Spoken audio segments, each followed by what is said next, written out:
让黛西到办公室来。他已经被何塞炒了。什么？就因为他得罪了封印？他得罪封印了？谁跟你说的？封印跟你说的？怎么说的？封印想把他炒了？没有。那何塞是为什么呢？他失控了，黛西就撞他枪口上了。其实黛西就是堵了枪眼儿，你都没看见今天何塞跟疯了一样。幸亏咱们国家有枪支管控，不然的话，如果谁给他一把冲锋枪，现在办公室已经横尸遍野了。这是谁搞的？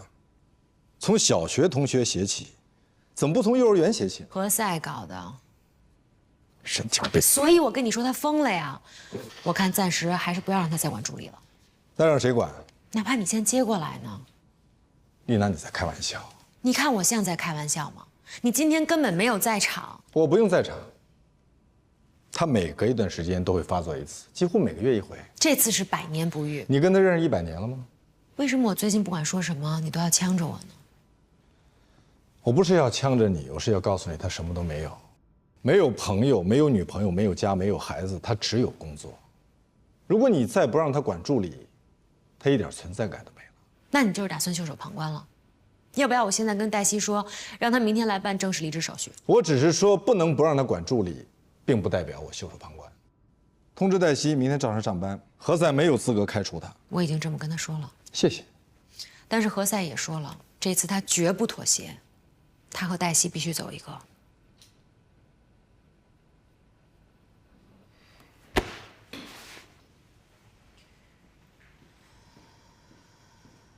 好嘞，我这就过来。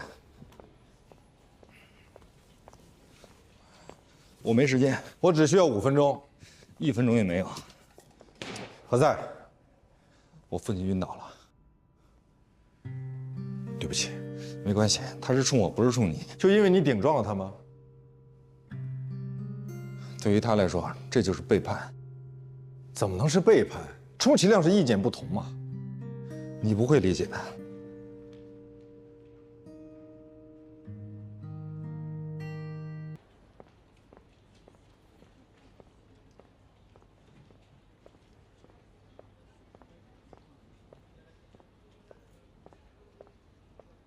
终于等到你，请坐。你应该知道我要说什么吧？大概知道。说说看。为了节省时间，我直接把我的回答告诉你吧。第一，我的当事人不会撤诉，我也不会说服我的当事人撤诉。第二，何塞作为一个成年人，他应该管理好自己的情绪。一，我不是来跟你讨论何塞是否是成年人。二，提醒客户诉讼有风险，是律师的义务。所谓诉讼风险，无非就是我们的官司打输了，季玉给罗琦买房子的钱我们要不回来了。但是我是这么跟我当事人说的，你听听对不对啊？如果我们不去打官司，这笔钱肯定是要不回来了。我们倒不如打官司去试一试，也许会碰到一个痛恨前妻、同情现任的法官呢。我们这笔钱还能要回来，哪怕要回来一部分。最坏的结果就是这笔钱要不回来了，官司输了而已。这不是最坏的结果。最坏的结果就是我们又输了一个案子。季玉也丧失了对小安探视的权利，小安就此仇恨自己的亲父，并把账记到了后妈蓉蓉的头上。还有最坏的结果，我们也都已经想到了。你和齐宇是夫妻，你们没有婚前的协议，这就意味着你在婚后的收入，包括你以个人财产投资取得的收益，你知识产权的收益，你实际取得或者应当取得的养老保险金、破产安置补偿费，都是夫妻共同财产。我想好了，大不了就离。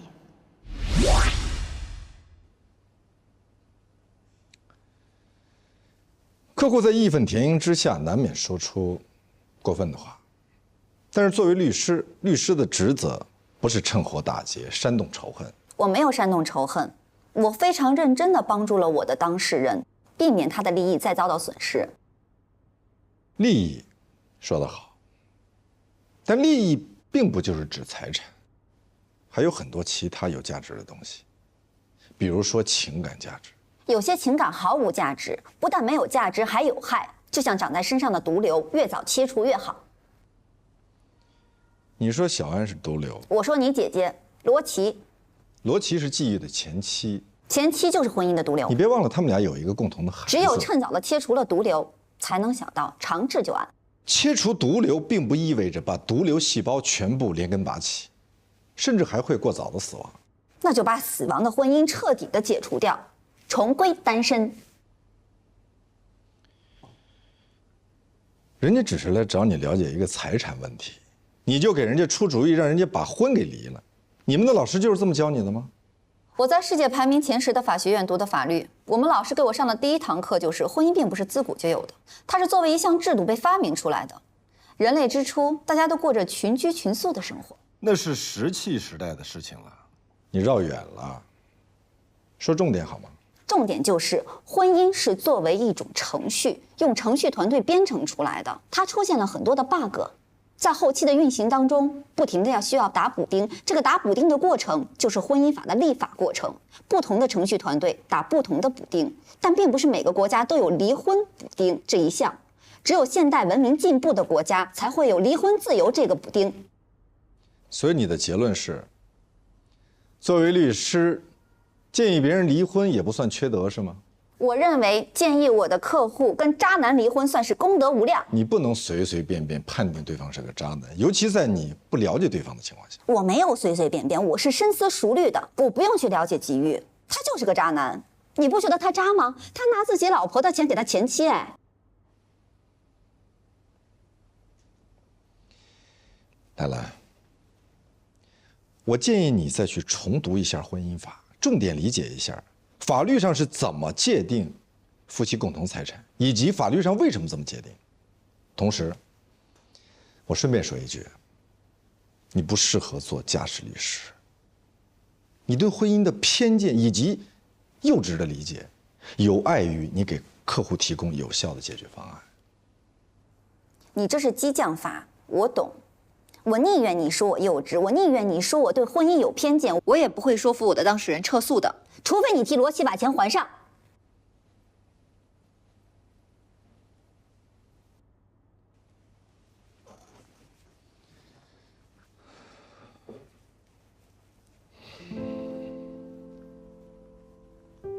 好，我同意。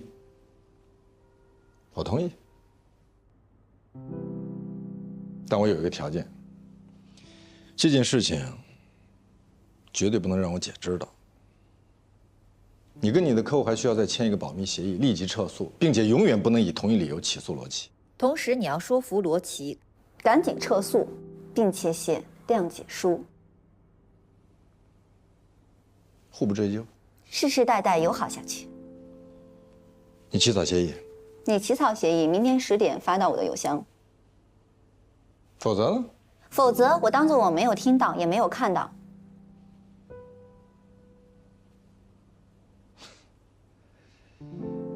兰兰，你跟何塞真是天生的一对儿。你是指哪方面？各个方面，尤其是在六亲不认这一点上。我知道你想说什么。你帮我姐姐争取到了100亿家产，还帮我拿到了我来全景的第1个案子。不过我这个人呢，铁面无私，不，没有你想象那么好。不过你跟何塞真的应该相爱。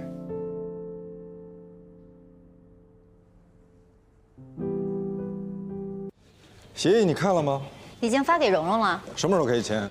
你给罗琦看了吗？我发给他的律师了。你跟王丽律师说一下，今天是最后的期限，如果过了今天，直接走法律程序。你跟蓉蓉也说了吧？我跟他说了，他说如果可以的话，他要给何塞看一眼。为什么给何塞看一眼？比较信任何塞啊，重要的文件、合同都要给他看一眼。你可以催催何塞。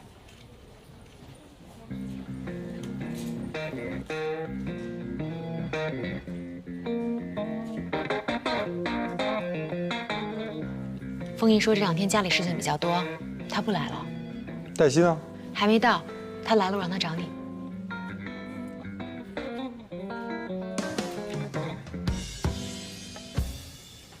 建明姐，哎，事情比较急，我就直接下来了。看来还是不够急，否则的话您早就打电话让我上去了。我之所以不上去是下来，是因为我不想在我的律所谈这件事情。那是什么事儿呢？您说。你的助理要起诉我的客户，您是说黛西吗？你别假装不知道。我真的不知道。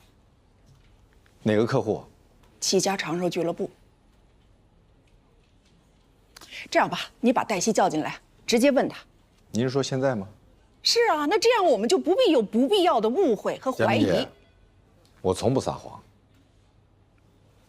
你是律师，律师的职能之一就是为当事人撒谎。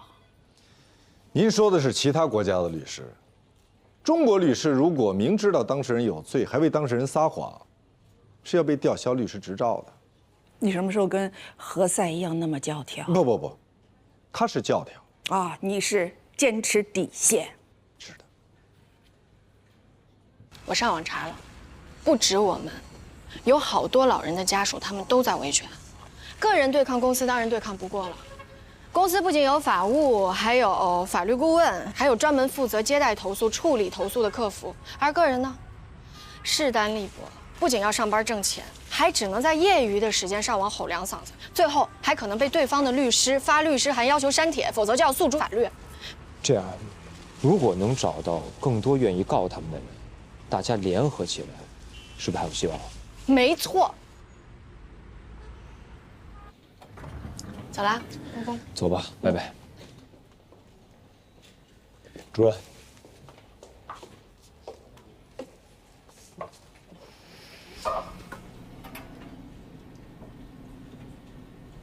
昨天是封主任，今天是廖佳敏，每天都有人跑到我这儿来投诉你。真的不知道那个人是封主任的儿子。不知道你也不能给人建议，让人父母离婚啊。那如果有人跟您说他的父亲是暴君，独断专行，不仅不给孩子生活费，而且还不顾妻子死，我错了，我这就去给封主任道歉。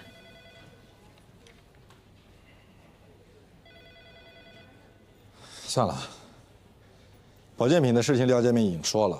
如果你们确实觉得钱花的冤枉，他们可以退钱，但是你们必须签一个保密协议，承诺他们。那个，我已经召集了10几个人都要告他，他们能都给退钱吗？谁让你这么干的？谁让你这么干的？您之前不是跟我说过吗？一个专业的骗子，他是绝对不可能只骗一个人的，所以我就受到了您的启发，于是我就好。那我现在再重申一下，你是我的助理。你的主要工作就是完成我交给你的任务，听懂了吗？您交给我的任务就是让我调查蓉蓉，我已经调查过了。虽然我不认可您的做法，可我还是按照您说的做了。调查报告我昨天就发到您邮箱了，邮件显示您已经读过了。我是读过了，所以我亲自起草了协议。早知道你这么闲，应该让你起草。起草什么？和解协议啊？我让你调查蓉蓉，是为了让你找到有效的解决办法。你以为我要干嘛？那，这个和解协议他签了没有？没有，他说要给何塞看一下。我就知道，我在给您的这个调查报告里面已经写得很清楚了，他所有的重要文件都是要经过何塞老师过目的，也就是说，何塞老师就相当于他的私人法律顾问。但是除了这一次，何塞老师他要忙于杜飞的案子，于是呢就请兰兰帮这个忙，没想到这个忙帮出了这么大一个篓子。其实我知道。蓉蓉她打从心底里，她可能是有点不大认可兰兰，因为她不是一个容易相信别人的人，这跟她的原生家庭有关系。你不用把你报告里的内容再重复一遍。哦。何塞的父亲，何家一先生，去世了。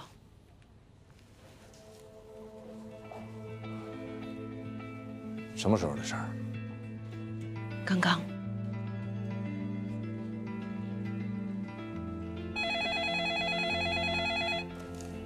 喂，蓉蓉那边没有问题。好，那我马上联系罗琦的律师。我已经联系过了，他就在我对面。有些细节要跟我谈。那你现在马上带他去会议室，我过来跟他谈。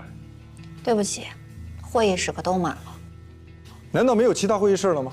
我们并不需要很长时间。有，我帮黛西留了一间。哦，对，我让丽娜姐给我留了一间大会室。大会议室现在。为什么要留大会议室？是要让那些保健品的维权老人来开会吗？对，马上取消！我没时间听你解释，我再重申一遍，你是我的助理，按我说的做。可是我发的是微博，我没有办法跟他们一个。那就删除微博道歉，或者说微博被盗号了也可以。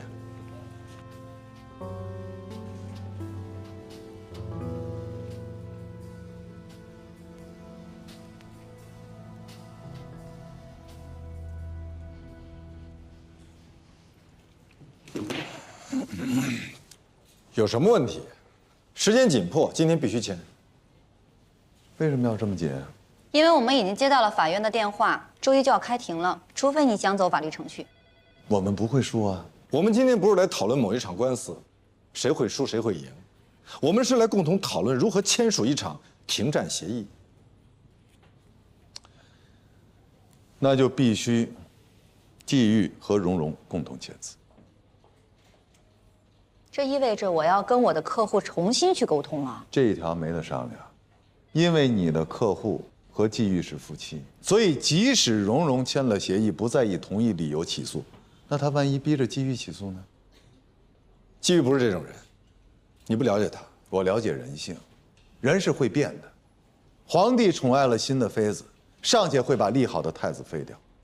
现在蓉蓉有了孩子，万一这个孩子更让季玉喜欢，很有可能季玉就会翻脸，逼着罗琦还钱。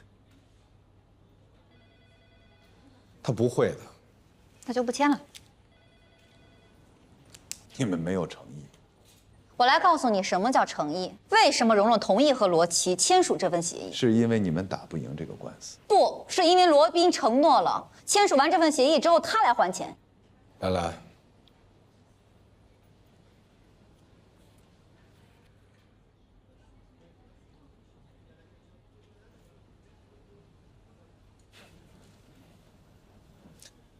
演得真好，啊，真会演。一个牵姐夫，一个牵小姨子。你太无耻了！罗琦为什么卖了房子又要买房子？是因为你给他规划了一个特别好的远景，可是他卖了房子之后，我就失去了最大的客户。我之所以失去最大的客户，就是因为你的前姐夫，所以这个钱你出，理所当然，你必须出。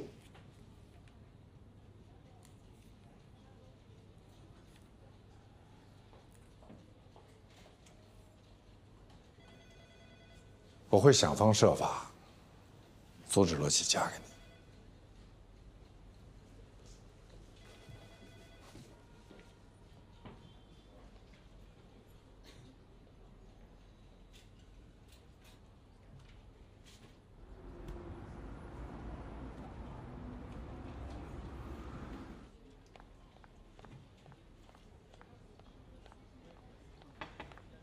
你要感谢我。感谢你什么？你说服了季玉。蓉蓉提出来了，让季玉签字，同时还加了一条：夫妻二人共同财产必须夫妻二人同意了才可以。那季玉同意了吗？他们随时都可以过来签字，不过他有一样要求，必须当面签，同时签。那我还钱的那份协议，我把措辞已经修改过了，我没有写欠款，也没有写还钱，我写的是自愿支付。那我需要再强调一下，本协议双方都有保密义务，任何时候，本协议的任何细节都不能让你姐知道，也不要让季玉知道。我不希望让任何人知道。你是不是觉得让别人知道特别丢人啊？战无不胜，攻无不克，从来没有输过的罗大律师，竟然自掏腰包和稀泥。我工作特别忙，然后照顾不上父亲。好，这后来呢，也不知道认识个什么人啊，带他去什么将军养生基地免费旅游，他就去了。这一去啊，就入了坑了。天天的免费讲座呀，各种养生讲座。其实啊，那就是个洗脑。对，是。然后啊，就有什么啊，保健专员进行1对1的服务，是吧？其实就是套取你的经济实力，然后再根据你的经济实力给你定做什么养生套餐。哎，我父亲还行啊，我也就是个普通白领，有个老太太，儿子很有钱，结果就给定了个几十万的那套餐呢。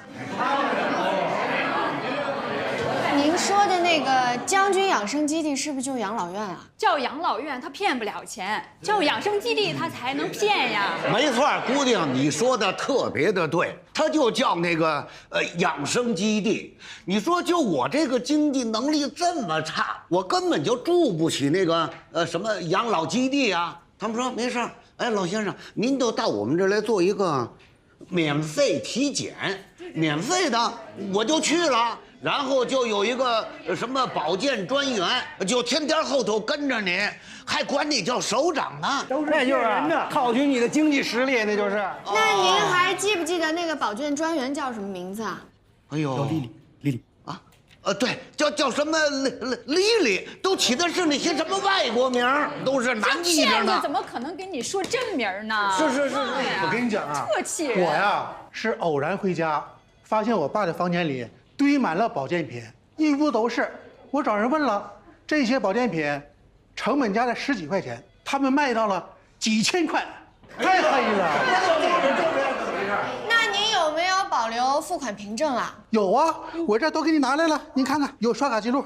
哦，您看一下。如果您手上有任何的证据，包括这种购买凭证的话，都可以给我，好吗？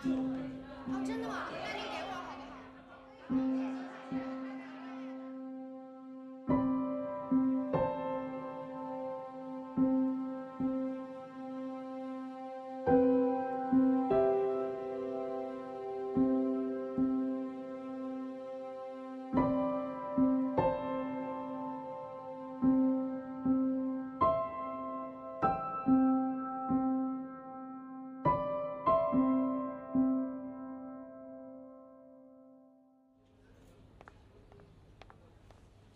风姨让你去趟他办公室，他来上班了吗？刚来，他让你现在就过去。这事儿我们一会儿再说。我觉得今天就签了，避免夜长梦多。我总得先看一遍吧。我已经发给王丽了，她是你姐的代理律师，你又不是。那你还跟我说什么？因为他们双方这份协议一旦签署了，你就得支付给季玉给罗琦的那笔首付款。对不起，我纠正一下，这笔款项的名称应该叫抚养费。不管叫什么，反正由你来支付。不，叫首付款，我就不还。现在合同里面写的是款项，是季玉给罗琦的那一笔款项，这笔款项由你来还。那可以，我没问题。现在的重点是王丽那边。他应该知道自己占了便宜吧？这种官司没有赢家的。就看谁的伤亡更大。他当然无所谓，伤的又不是他。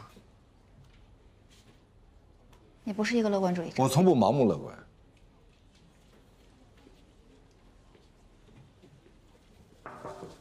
大大，来，把门关上。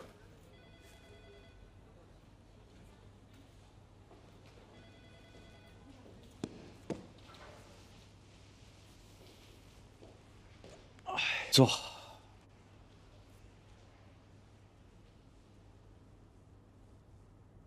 怎么了？想跟你商量商量。今天我们做个交接，你接替我的工作，我指的是职位。出什么事儿了？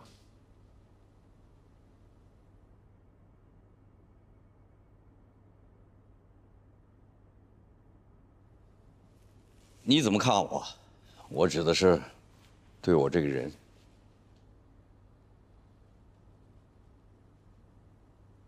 良师益友，发自内心的，真的。良师益友，我对你们来说是良师益友，对我的家庭呢，我是什么？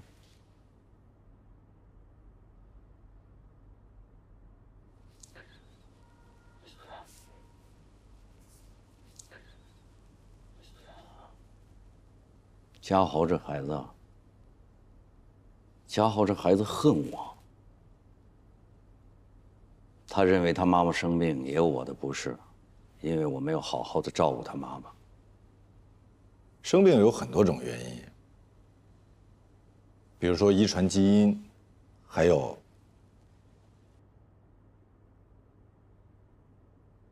说实话，陶月嫁给我，确实是非常辛苦。嘉豪啊，他问我，他说：“你说你对我妈妈好，好在哪儿啊？你们俩连个结婚照都没有。”那说明不了什么问题。你只嫌拍婚纱照太俗气。我也是这么跟嘉豪说的，可是他不这么认为。他说：“你嫌结婚照俗气，你干过什么不俗的事儿？你除了工作，你带我妈妈去国外旅游过吗？你陪我妈妈逛过街，买过东西吗？”那是因为你一直在工作，你一直在为了支付这个高额的医疗费，在工作。陶月他生病啊，是这几年的事儿。在没生病之前，我真的是没有好好的陪陪他。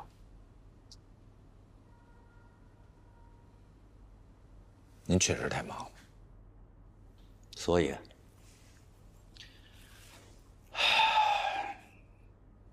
以我决定离开律所，好好的陪陪陶月，要不然我怕真的来不及了。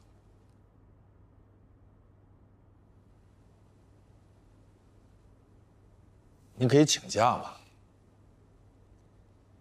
比如说律所有什么非常重要的事儿的时候，您回来。平常您有在家里陪陶月，我相信大家都可以理解。要是这么做，对律所不负责任，对我的家庭也一样。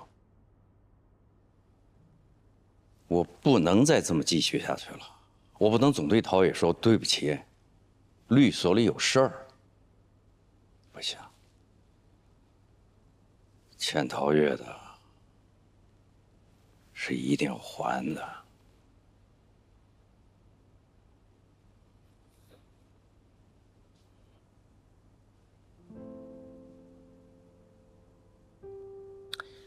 我已经和主要的几个合伙人啊都打过招呼了，他们对你接任没有什么意见。管委会在小范围里边已经做了调查，你的呼声很高。从今天起就是现在，你先干起来，人事部门走程序，同时进行。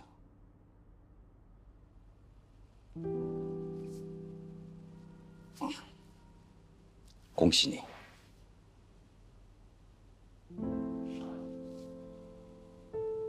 恭喜你，罗宾主任。我希望全景在你的带领下风生水起，蒸蒸日上。来吧。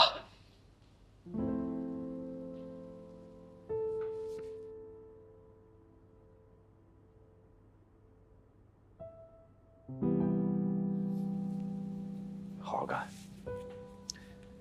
我今天就先回了。我那办公桌里乱七八糟的东西，哪天啊，你吩咐个人给我送到家里就行。放心吧。好，那我走了。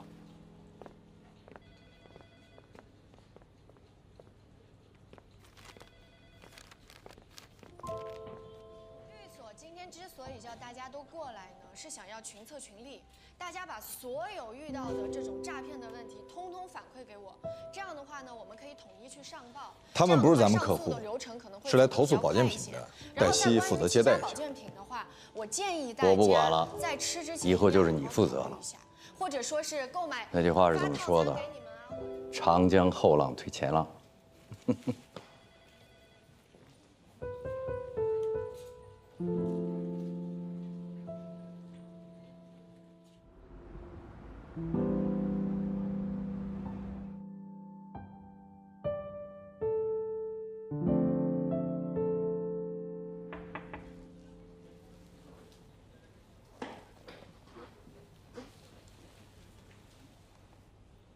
祝贺。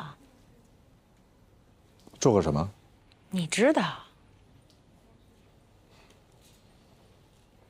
你是怎么知道的？蛛丝马迹。你打算什么时候让大家知道？我想恐怕程序上还需要一些时间吧。是你自己还需要一些时间吧？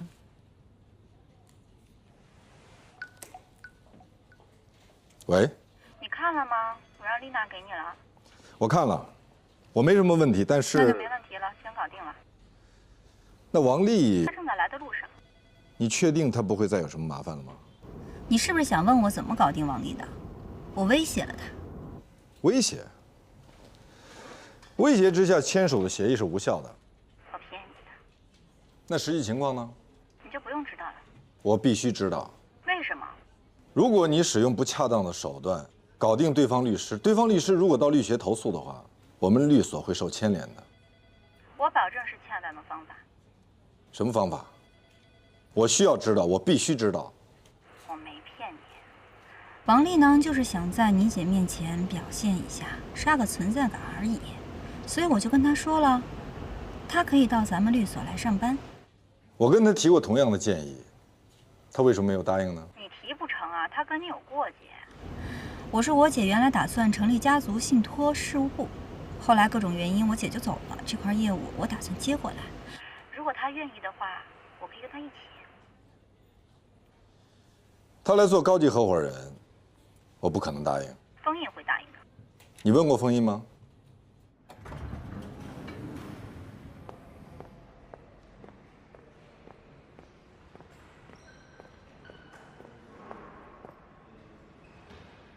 有时间吗？你说现在？你如果时间紧，我就长话短说。不，请说。我刚从我们客户那儿回来，今天早上我找过你们家罗宾，他跟我说放心吧，我就真放心了。回头，我们客户就给我来电话说网上炸锅了。你们家罗宾这样做特别不好，他如果要告我们家客户，没问题，告诉我，我也告过你们家客户的，咱们常来常往，这就是咱们的职业，对吧？你说的是上次那次事儿吗？我指的是玲珑美食。不是玲珑美食，你们两家不是达成和解了吗？不是玲珑美食。说，我的意思不是说不让他告，他可以告，完全可以告，没有问题。但他不能信誓旦旦对我说，我不会针对你，不会针对你的客户，绝对不会告你们家客户。转眼就把这件事情给我捅到网上去了。罗宾可不是这种人。那你的意思是，我撒谎？你别误会，我不是这个意思。啊，我可以去问问他。罗宾是针对的你哪客户啊？我给你打个电话。7家集团旗下的7家长寿俱乐部。要我提醒你吗？要不齐海东。我知道，这是你们很重要的一个客户。当年就是为了这个公司负气出走了，是吧？我是出走。但不是负气。啊，对不起，我给罗宾打电话。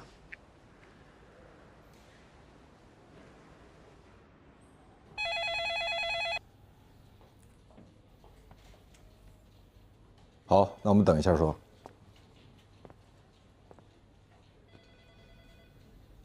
喂，老大，你什么指示？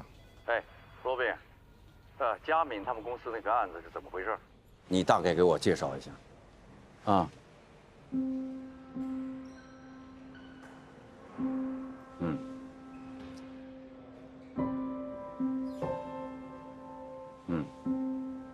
我大概清楚是怎么回事了，关键是你以后怎么处理啊？我想让黛西先去了解一下情况，然后我的意思啊，到此为止。行了，我挂了啊。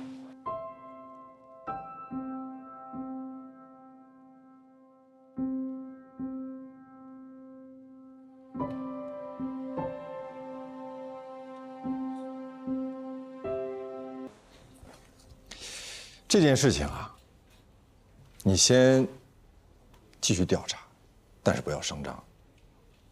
即便是把事情弄清楚之后，也不要告诉别人，不要告诉任何人。行，那如果有人问起来，我就说我还在了解情况。对，你就往我身上推，就说我还没同意，不知道最终会怎么样。可是刚才有好多老人还有家属，他们加了我的微信，留了我的电话。那如果他们问起来，一样，你就跟他们说，我还要向领导汇报，等待领导的批复。好，我知道了。还有事儿吗？其实有一件事儿，我一直想要跟您探讨一下。那为什么一直没说呢？因为涉及到您的家人。我姐。其实一开始我还是挺同情罗琦姐的。那什么时候不同情了呢？也不是说不同情吧，只是我觉得，她不应该动不动就不让季玉见小安吧。现在的情况是，小安的后妈在告她的亲妈，两边的关系非常紧张。请问，如果是你的话，你会怎么做呢？如果是我，我不管怎么做，我都不会不让她见孩子，因为孩子是无辜的。黛西，你记住，每逢当你想评论或者批评别人的时候，你一定要知道，这个世界上不是人人都和你一样幸运。了不起的盖茨比，我看过这本书。那你怎么还会有随意评论别人的习惯呢？兰兰，请你去一趟大会议室。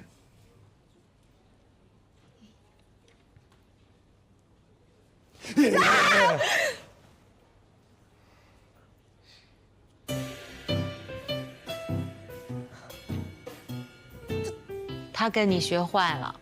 我。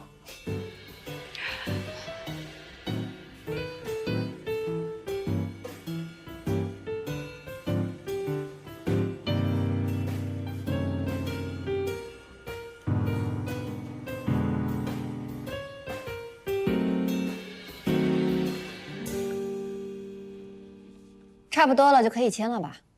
等一下，我再看一眼。就是我给你发的那份。我知道，我再核一下。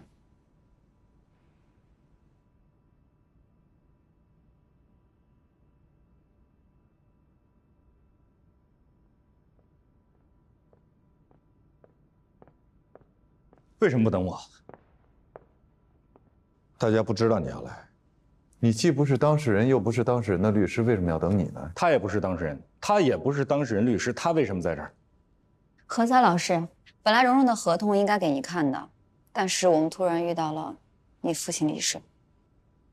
在我的家庭教育中，生死都是小事儿，只有工作才是唯一的天大的事儿。哎，这是一份不应该被签署的协议。蓉蓉，你现在需要的是一份离婚协议，我已经给你们起草好了。啊？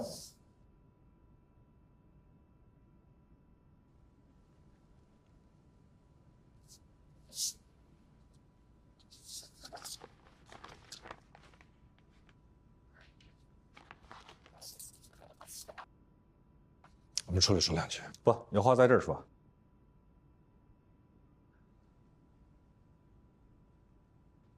何塞，我知道你父亲的去世对你打击很大。我们正在说专业的问题，不要谈跟专业以外的事儿。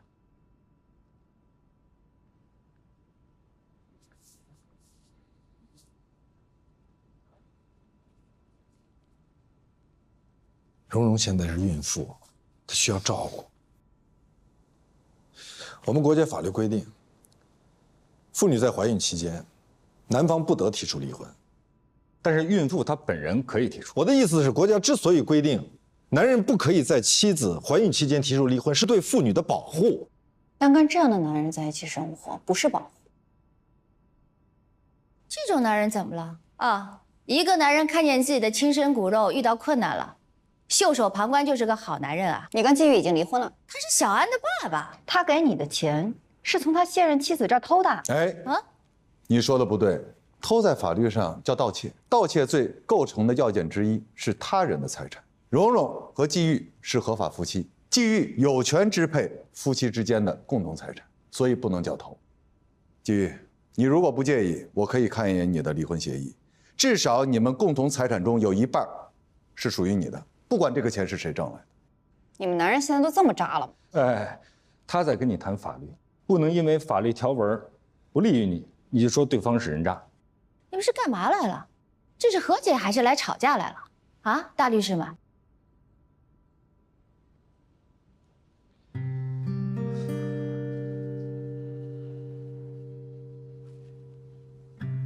我觉得罗琦说的有道理。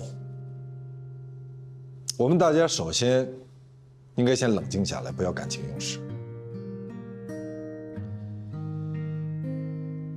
婚姻不易，不要动不动就离婚。离婚也不是解决问题的最好办法。我希望今天在这个屋子里的我们每一个人，我们所有人，不管最终做出了一个什么决定，若干年以后回想起来，我们都不后悔，不遗憾。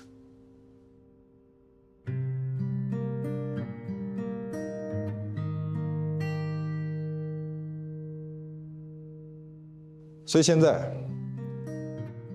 讨论这件事情之前，我们先来确认几件事实，然后我们一起共同来确认一下，可以吗？好。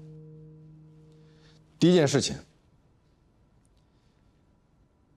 季玉给了罗琦一笔钱，是为了帮助罗琦母女渡过难关。无争议。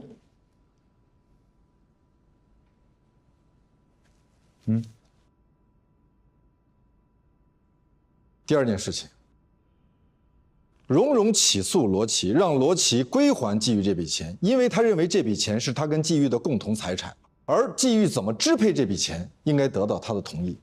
无争议。第三件事情，罗琦因此起诉季玉，剥夺了季玉对孩子的探望权。事实无争议，但是做法欠妥。那怎样才算正确呢？您示范一下。我前夫的现任妻子在法院告我，我呢每个星期还要带我的孩子去见他，会不会影响孩子的身心健康啊？再说了，孩子会不会问爸爸，这个在法院告我妈妈的女人是谁呀？这个阿姨为什么要跟我爸爸结婚在一起啊？那到时候让他爸怎么回答呀？所以我的建议啊，就是你们先办好离婚手续啊，只要你们两个离婚了，这所有的问题都不存在了啊。以后你们自己赚的钱自己花，有困难都自己解决。如果有困难愿意帮忙，那算情分；如果不帮，那也不用勉强。何塞，你给出的这个建议，别人不说，荣荣都会恨你的。为什么？你看他，你真的以为他哭成这样是因为钱吗？是因为她怀了那个男人的孩子，她还爱着他。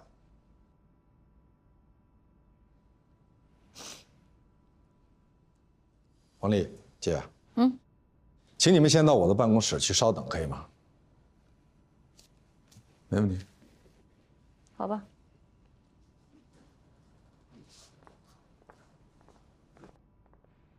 兰兰、何塞，请你们二位也先离开一下，可以吗？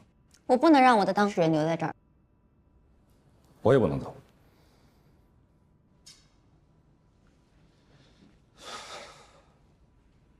那可以跟你换一下位子吗？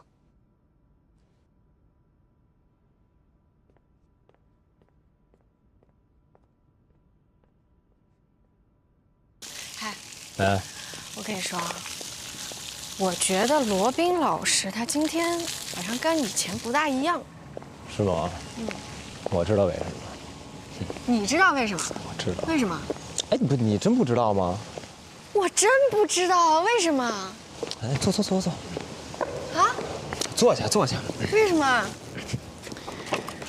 罗宾啊，要当你们所老大。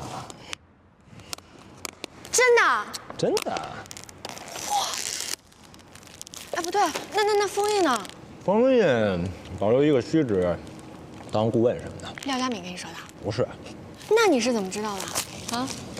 我一律协的朋友告诉我的，说封印已经跟他说不干了，马上交给罗宾。这个事儿呢，你们内部管理委员会的一级别人几乎都已经知道了，只是现在还没有正式公布，再走程序。那这事儿罗宾他自己知道吗？那肯定知道呀。那他要不愿意的话，那谁能勉强他呀？所以说，现在对于罗宾来说，最重要的就是先坐稳了。你那个保健品维权的官司吧，不确定因素太多，这也怪我当时太冲动，给你添麻烦了。我是认真的，我当时是太气愤。可现在冷静下来想想吧，这个案子难度是挺大的，也比较繁琐。既然罗宾说让你别管了，你就别管了啊！你看着我干嘛呀？麦飞，你还记得当时你为什么会气愤吗？我记得。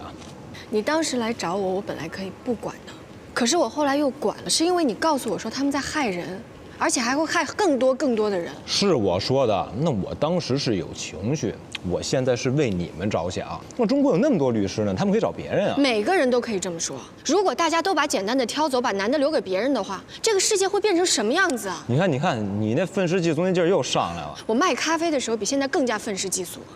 那个时候我看不惯很多东西，我尤其看不惯的就是律师收了钱替坏人说话办事儿，对吧？没错，麦飞，你明知道齐家他们卖保健品是在害人啊！你还想让我做什么呀？我要证据，我要更多的证据。我可能真的帮不了你。你别误会啊，那毕竟我们所是他们的法律顾问，那他们是我们的客户啊。那律师无论如何不能出卖自己的客户，对吧？行，我懂了。从今以后，我再也不会在你面前提到他们家的事儿。你看，哎，我错了。从今以后，我再也不会在你面前提到你们家的事儿。哎，何塞来上班了。他父亲不是刚去世吗？我骗你干嘛？他和罗宾都在会议室，一屋子人。咱们要换主任了啊？换谁啊？猜的。小美说他们都在会议室，那你想，那得是多大的事，能在自己亲爹刚走就来律所？行了，你别装了，你肯定知道。不知道猜的。黛西，黛西，是不是你们老大要上位了？什么呀？那会议室一屋子人，你们不认识啊？我就说一屋子人，但没说那些人是谁。高峰直接就联想到换主任了。猜的嘛。是。季玉瞒着你，给了他前妻一笔钱，是他做的不对。他应该提前告诉你的。他如果提前告诉了蓉蓉，蓉蓉不答应，那么这个钱到底是给还是不给啊？难道你是怕我反对，才不跟我说的？你有没有考虑过我的感受？他不是不考虑你的感受，是因为他不想变成自己曾经憎恨的那种人。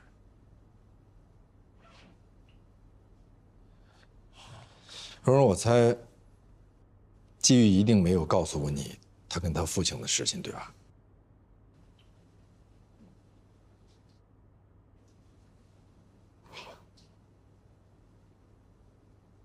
季玉，你应该告诉他。我想跟你说的是，季玉的父母在他很小的时候就离婚了。在他上小学的时候，他需要交学费、交学杂费，他的母亲都让他去跟他父亲要。可结果呢？他的父亲一直在推三阻四。行了，罗宾，行了，好了。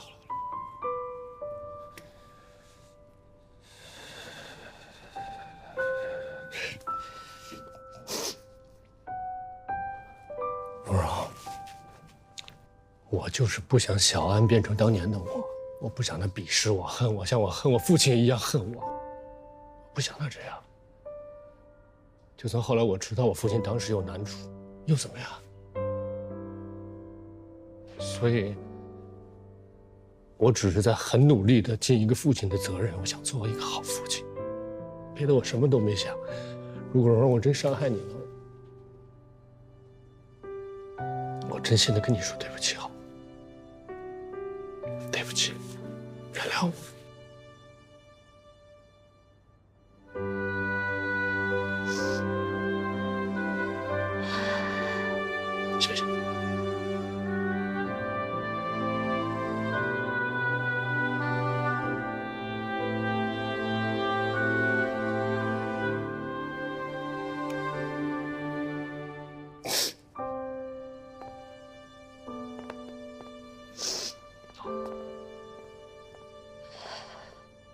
那你负责让蓉蓉撤诉。那你负责让罗琦撤诉。一言为定。哎，那笔钱怎么办？你既然帮蓉蓉看协议，那你也应该看过那份保密协议吧？我看了，但是我坚决反对由你来付钱付给蓉蓉，没有这么解决问题的，这样违反了我的原则。罗琦不是外人，她是我姐，我们手足情深。那也不行。你就这么想？就当是罗琦跟我开口了，我给了他一笔赞助款。我不同意你们这样解决问题。亲兄弟都要明算账，亲人之间就应该学会算账。不，但是如果你现在想让罗琦拿出这笔钱，这是不现实的，他没有。我有说过让罗琦还钱吗？那你什么意思啊？我跟蓉蓉已经商量过了。蓉蓉说不要这个钱了，这对蓉蓉不公平。我觉得这一笔钱应该算作投资款。投资？如果房子将来卖了的话，后增值部分应该按照投资比例，季玉和蓉蓉都有份儿。那如果这房子不卖，他们一直都住在里边呢？如果不卖的话，那就算作蓉蓉和季玉给小安的抚养费。那等小安长大了以后，也有义务赡养他的亲爹和他的后妈。有问题吗？我没问题，我也没问题。我去打印新的合同，你们俩各自说服各自那边的。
谢谢你看过来，不客气。你也早点回去吧。我为什么要早点回去？你父亲刚刚过世，所以我要化悲痛为力量。如果有什么需要我帮助的话，我会跟你说的。那你父亲的追悼会，我父亲不希望别人打搅他。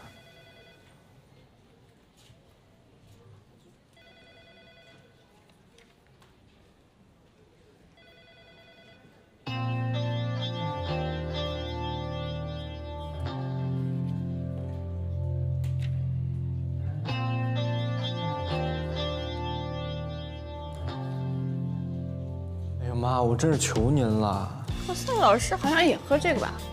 好。你看人家高峰，为了跟何赛老师保持一致，咱们做律师的啊，要注意形象。减肥的常经茶。减肥的，你够瘦了，你不用减。我们的形象茶。正忙，走了，开会了，赶紧走了。哎，妈，那边叫我呢，我去开会了啊，咱晚上聊啊。哎，好嘞。怎么了这是？我妈，天天给我找事儿，7大姑8大姨，各种免费法律服务。我们家也是，我妈还跟我说，找律师一定要找自己认识的。哎，那要是家里没有干这一行的呢？那就找熟人介绍呀。我跟你们说啊，咱们幸好是律师，我舅舅医生，街坊邻居头疼脑热、发烧住院都找他，那一天天的，咱们就别抱怨了啊。是，其实咱们没什么可抱怨的，咱们律所连罗宾和何赛在内都不能免诉，家里人说低了就低了，又不能谈钱，又得随叫随到，不管大事小事，占理不占理，咱们都得去。何帅老师，你们最近特别闲呀，是不是？哎，你最近在忙什么？啊，我最近在忙一个保健品的案子，您吃吗？啊，不吃。具体说说。不过什么？保密啊？罗宾不让你告诉我，还是说你要去请示罗宾才能告诉我？不是的，您误会了。只不过是因为这个案子，罗宾老师他还没同意我做呢。为什么啊？可能跟龙科有关系。什么关系？那个保健品是龙科的客户。那有什么关系？做啊，他不让你做，我让你做。何赛老师，不用写。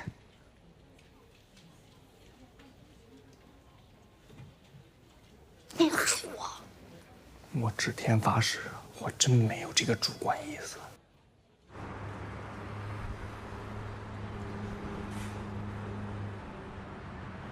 何赛知道你要当主任了吗？还不知道。你怎么知道他还不知道？感觉。那你觉得是不是应该在正式公布之前先告诉他一下？主要是他父亲刚刚过世，我想缓一缓。你们在议论什么？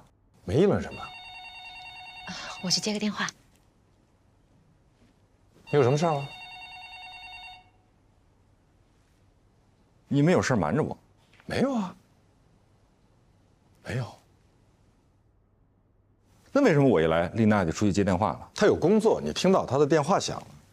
好吧。你为什么不同意黛西做保健品的案子呢？我是觉得像这种案子，我们必须要慎重，否则被对方抓到把柄，告我们一个损害商誉，可就麻烦。如果你有顾虑，我带着黛西一起干。何赛，我是觉得像这种案子，起码不能大张旗鼓。你是说不要打草惊蛇？对不起，打断一下。我得马上回去一下，我们小区的物业和业主委员会打起来了，我是业主委员会的负责人。为什么打起来了？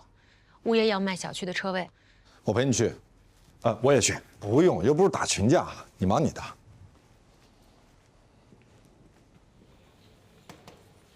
黛西，那个，我想跟你说个事儿啊。怎么了？你那个保健品的案子，我有可能帮得上忙。因为我有个医生朋友，跟我关系特别好，他早就跟我说过，这东西全是骗人的。那你能不能带我去见见你那医生朋友？当然可以啊，就是，你看能不能让我跟你一起做这个案子？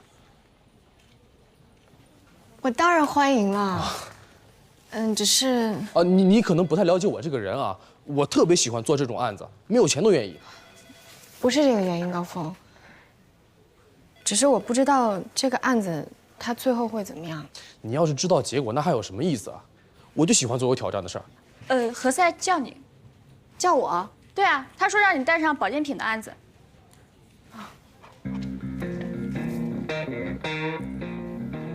谢谢你。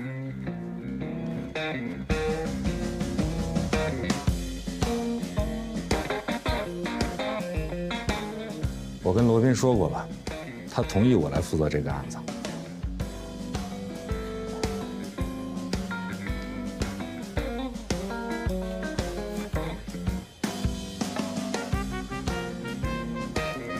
给我说说，到什么程度了？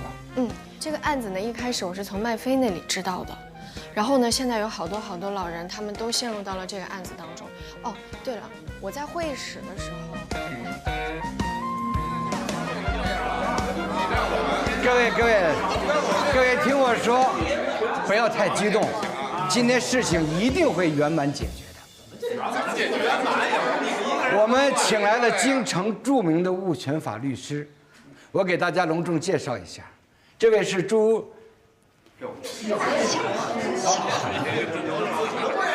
晓荷律师，来，有请。大家别着急，听我好好说一说哈，我们把道理讲清楚。你们华景小区的建设用地使用权是由华景公司出资取得的，华景公司是土地使用权人。根据物权法第142条的规定，华景小区建筑区划内规划的地上停车位应当归华景公司所有。激动没有用，吵吵也没有用，以法律为准绳。我有一点不太明白，你们凭什么要让业主购买停车位，否则就不允许大家停在这儿呢？是这样，根据物业管理条例的规定，建设单位依法取得车位车库的权属登记后，可以向业主出售车位车库。对对对，我们这是有法可依的呀。那么请问你们这个车位车库的权属登记是否取得了呢？我可以这样回答你：当年我们这个小区是验收合格的，而且你们现在享受的绿化面积是超出了原有规划的绿化面积，你们占了很多便宜。开发商建设小区，验收合格是你们开发商应尽的义务，而且绿化面积超过规划绿化面积，这跟停车位的归属权也没有任何必然联系。在小区前期开发的时候，我们是交了土地出让金的，这块地都是我们的。你们支付了土地出让金，成为建设使用权人，但是随着房屋的出售，这个土地使用权也应该随之转移，所以土地共有部分的使用权应该归业主共有。对，应该就归我。请问您是业主吗？我不是。你不是业主，那你跟这起什么哄啊？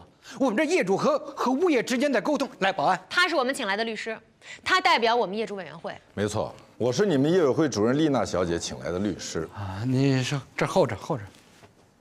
而且我已经了解过了，你们这个停车位不能登记，所以你们也不能出售。是这样，今天我们谈不拢的话，就只好走诉讼程序了。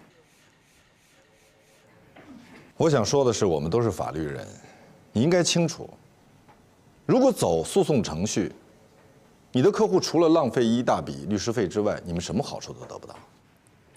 走诉讼程序是我们的权利，当然，但是我觉得我有必要提醒你，你要提醒你的客户，有的诉讼完全就是浪费司法资源。好，没错，就你们这个律师啊，在这地方讲道理都讲不通，那到了法庭啊，更没戏了。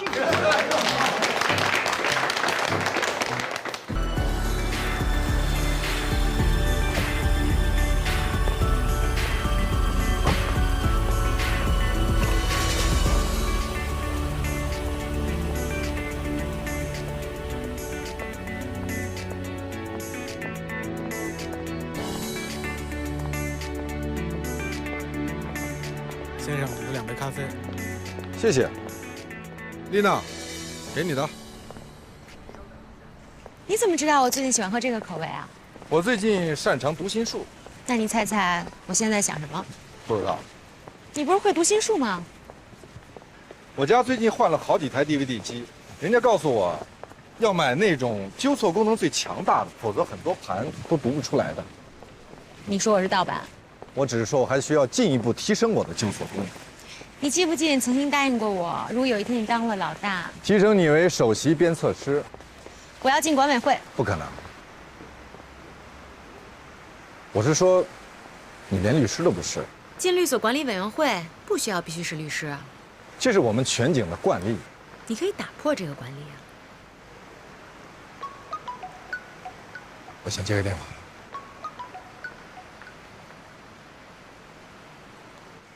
哟，你们一起来上班啊？我们俩在楼下碰到的。好巧，你们都喝咖啡因照应，口味一致。所以，你可以跟罗宾一起来上班吗？什么意思啊？我的秘书一般都要比我早到半小时。平时我也是早到的。那看来今天是个例外啊。今天是国际翻脸日，找翻脸车车啊。您贵姓？怎么称呼？杨帆。稍等，我登记一下。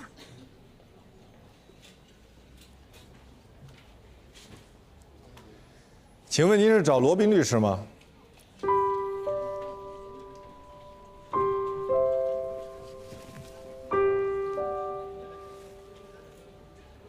请吧。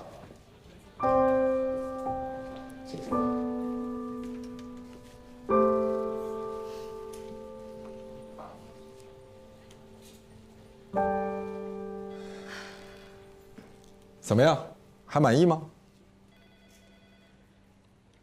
我有一个要求，你说。我只做骨干律师，不做高级合伙人，不进律所管委会。我只向你一个人汇报工作。你觉得我的要求是高还是低？我是觉得，这么一位连续5年入选亚太地区反垄断与竞争法业务的第1等领先律师，怎么会甘心来只做一个骨干律师呢？节省沟通成本。我跟其他高级合伙人沟通一下。你也可以跟他们说是客户的要求。客户？新客户吗？对。新客户在哪里？在你同意我的要求以后。我已经同意了。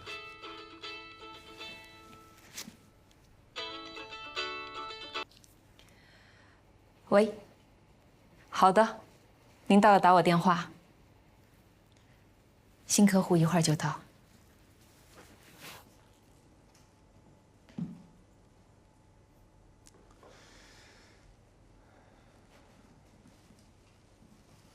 我知道你原本给自己制定了一个1到2年的休整期，但是你还是来了，所以说谢谢，谢谢你肯来帮我。别这么说，你也帮过我。那这么说，你是来还人情的。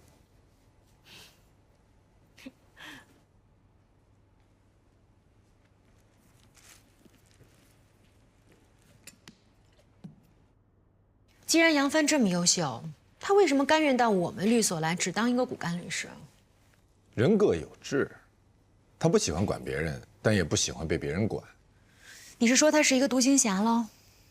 很多律所都在挖他，但他都拒绝了，因为他只愿意在他服的人手下工作。答对了。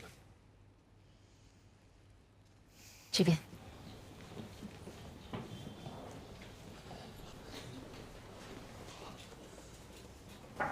罗律，我们的新客户。罗大律师，你们认识？